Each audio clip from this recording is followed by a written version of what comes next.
حبايب مطبخ هالة عاملين ايه؟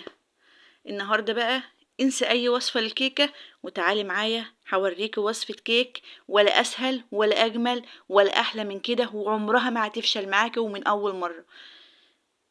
يلا بينا على المقادير. هما 2 بيضة بس، 2 بيضة، وكل بيضة باكيت فانيليا، يعني 2 باكيت فانيليا، ولا اسهل من كده. هنخفقهم بالمضرب جامد. الوصفة دي مفيهاش اي خلاط، الوصفة دي كلها بالمضرب اليدوي ان شاء الله، ولا مضرب بقى ولا اي حاجه غير المضرب اليدوي ده. هنخفق البيض جامد جامد زي ما انتوا شايفين، وننزل عليه بمج سكر حوالي ربع كيلو. ولو انت حابه تقلل السكر حبيبتي مفيش اي مشكله، ده حسب رغبتك انت، لان في ناس ما بتحبش السكريات كتير. هنخفقهم جامد البيض مع السكر جامد جدا زي ما انت شايفاني كده بالمضرب كده، ونتن نخفق حوالي 5 دقايق.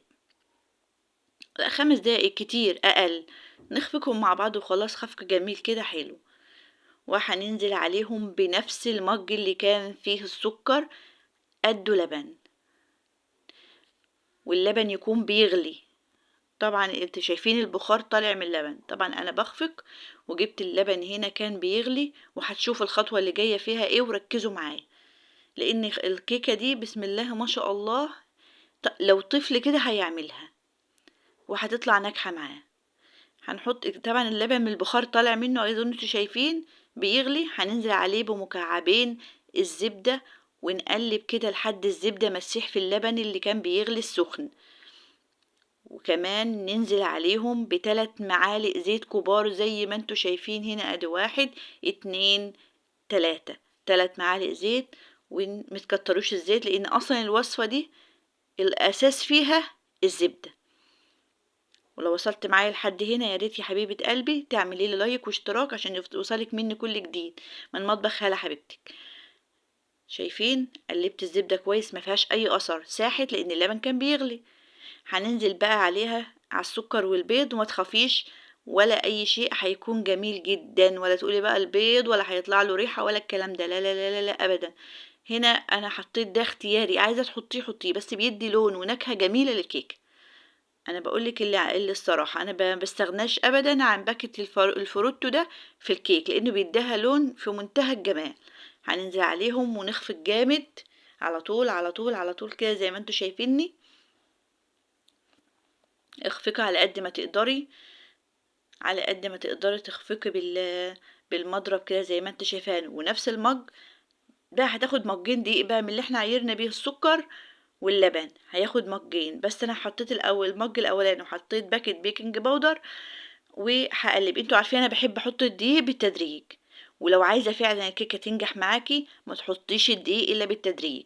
طبعا حطيت المج الاولاني لان عارفه ان هي طبعا هتحتاج لسه، هما بتاخد مجين بما يعادل نص كيلو دقيق، او يعني انت حسب الدقيق اللي عندك، ممكن يكون اقل شويه بس مش ازيد.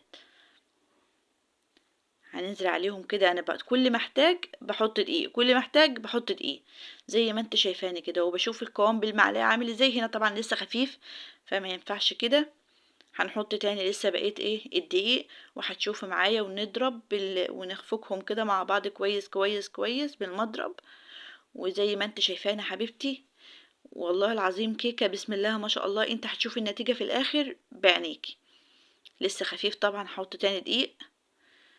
انا طبعا بطأت يا حبيبتي، انا كنت دايما بسرع الفيديو، بس في ناس كتير طلبت مني ان انا اقول التفاصيل بالراحة عشان بيكونوا عايزين يفهموا اكتر، لان برضو في بنات لسه في البداية بتتعلم.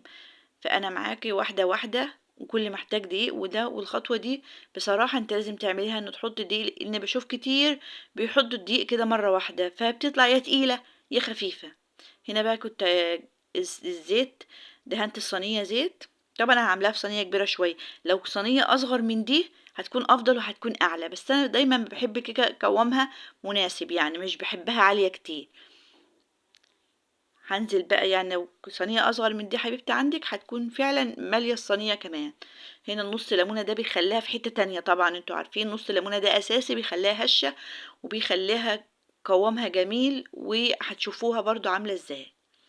ما تنسيش نص الليمونة دي حبيبتي. نزلنا كده بالكيك بالخليط زي ما انتوا شايفين، كريمي كده، ولا هو تقيل ولا هو خفيف. طبعا الحته اللي انا بشاور عليها دي يا حبيبتي مش انا سايباها كده بمزاجي. دي اول ما تحمر بتشوفوها كده زي ما انتوا شايفين، بعرف ان الكيكه استوت من تحت، بطفي من تحت وبولع فوق، وبيديك اللون اللي انت شايفاه دي. يعني الحته اللي انا كنت بشاور عليها دي عشان تعرفك الكيك استوى من تحت ولا لا، لان احنا بنولع الفرن من تحت الاول ومش بنولع من فوق غير بعد الكيك ما يستوي، عشان الكيك يطلع مظبوط معاكي. ودي معلومة خليها لنفسك دايما، انا بقولك كل معلومة عندي. وده الكيكة لسه طالعة من الفرن سخنة جدا، وانا بس انا حبيت اعمل معاكم كله على المظبوط. شايفين الكيك عامل ازاي والقوام عامل ازاي، وبسم الله ما شاء الله. دلوقتي هفتح لك، بسم الله ما شاء الله. شايفين الكيك طبعا طالع منها البخار، عارف انت سخنة. وبالهنا والشفا، وريت